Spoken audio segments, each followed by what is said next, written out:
What's going on? Alright, so racism at work. We've all heard the term, if you go and look for something, you never find it. But racism and racism at work is something that if you go and look for it, you will find it. Now, I'm not going to dare say that racism at work doesn't exist, because it probably does. But it's just a small portion. Like it's not significant like that anymore. Maybe back in the day, maybe in the 70s and 80s that was the case. But 2019, racism at work doesn't really exist like that. Now, as you can see, I'm young and I'm black, and I've been to many different workplaces. And one of my proper jobs, where I was there for 5 years, I was a nightmare. I was a terror. I was one of those guys. I used to run my mouth to the managers. Listen, they wanted to get rid of me, but they couldn't get rid of me. I was a troublemaker, right? And I never experienced no racism there. I used to do what I wanted. Eventually they got rid of me though, but it wasn't because I was black or I was young. It was because I didn't really want to do any work, and I just didn't care or anything like that. So racism at work does exist, but if you go and look for it, you definitely will find it. Now, a lot of ethnic minorities, they love to pull the race card. Oh, I didn't get this job role because I'm black or because I'm Asian. No, you didn't get the job role, maybe because you're not fit for purpose. Now, there was one instance where I could say I've experienced racism at work. So my job is, I'm an electrical commissioner. Now, what I do is, when electricians do their work, I go and test and verify to make sure it's done properly. So after they wire like a brand new Sainsbury's or Tottenham football stadium where I was working, I will go in and test it and make sure the work is done properly. So I was working at a data centre in Poplar in East London, and I've gone for the role as an electrical tester, but I've got a supervisor's qualification. So I said to him, look, if there are any job roles for supervisors that come up, I will take it. Now, a couple of days afterwards, they took on new supervisors.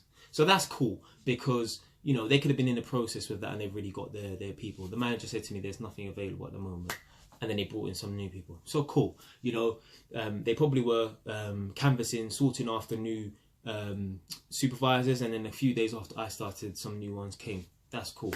So one white guy came and an older black man came.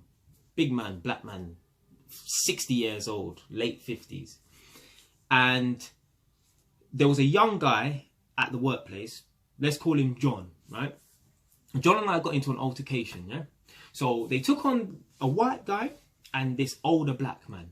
And the white guy got the role as a supervisor, and the black man should have got the role as a supervisor. But they said to him, we don't have any room for supervisors at the moment, so we'll pay you as a supervisor, but you need to work. So he said, okay, cool, I don't mind doing it.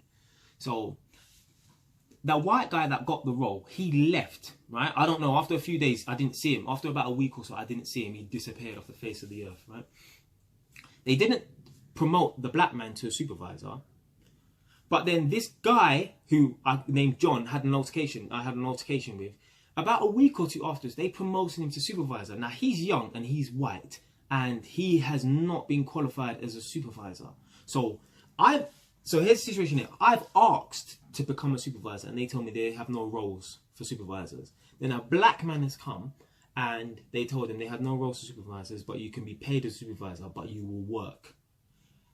None of us got the job role, but then a white guy who is an associate of the manager, he got the role as a supervisor, and he's not qualified to be a supervisor. So for me, I would say, yeah, that is probably some kind of that's a bit of racism in the workplace. That's the only type of racism I've experienced. Now, I'm not saying that if you've experienced racism in the workplace that you're lying, but I think if a lot of people go out of their way to look for it, you will definitely find it, because you're looking for anything. Oh, I didn't get the job role because I'm dark skinned and that person's light skinned. That's garbage. That doesn't exist. If you're good at what you do, you will get a job. People will keep you on. Prime example, right now. So it's Sunday today. I don't know when I'm going to release this video though, but it's Sunday today. I'm going to go to work tomorrow, which is Monday. Myself and this white man, older man, right? More experienced, been doing it way longer than me, right? Him and I both gone for a job. Now they said to us, we're going to keep both of you on for a week or so, and then we're going to move one of you lot to a different location. Basically kind of get rid of you from here. And they kept me on because I was willing to do more hours. So I'm working 12-hour days, 5 days a week. I said to the supervisor, listen, I'll work Saturday and Sunday. I'll work every day because I've got a specific target to hit. So I'm willing to just work every day until then. I'm begging him for overtime. That white man, he's not willing to work the 12-hour days. He's just doing it because he has to. I'm doing it like, yeah, I want more hours. I probably would stretch it to 14-hour days because I've done that before. So he's not willing to work the 12-hour days. He's just doing it because he has to. And on a Friday, you don't have to come in. And he's just coming in on until like 1 or 2 and then leaving. I'm staying until 7 o'clock on a Friday, and I'm willing to work on until you know, 7 o'clock on Friday. So they got rid of him and they kept me on. I'm black and I'm young, and he's old and he's white with more experience. But because I'm good at my job, they kept me on.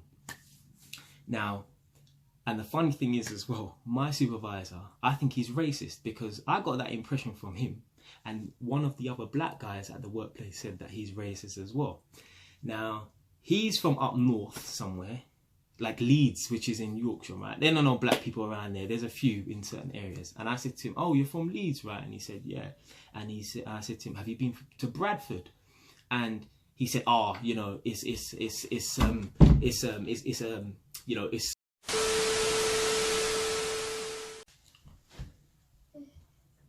You was trying to come in the room when I was making a video.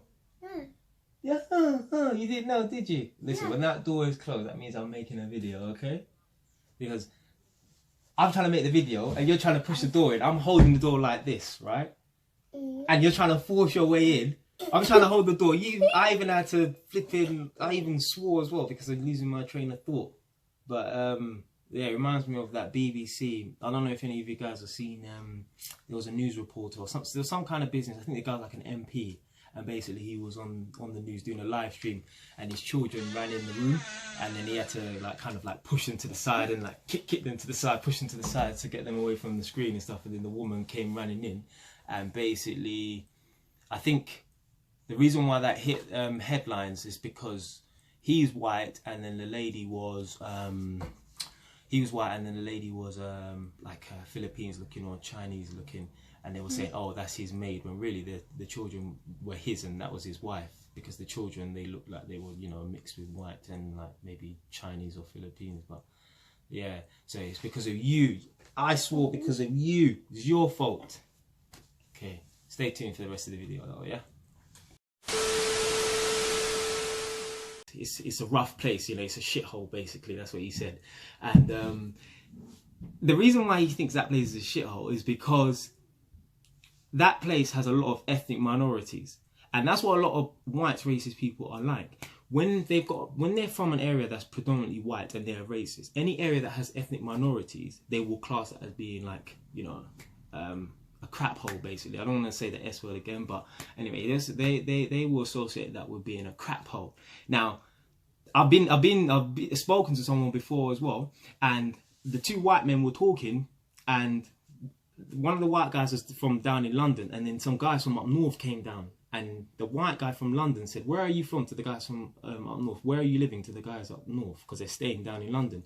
And he said, oh, we're living in Ilford. And he said, oh, downtown Baghdad. Like, because why? Because Ilford's full of Asian people in India. Like, that's racist. But my supervisor is, I think he's even the skinhead as well, but he liked me. He said, yeah, Jay's my man because I'm good at my job.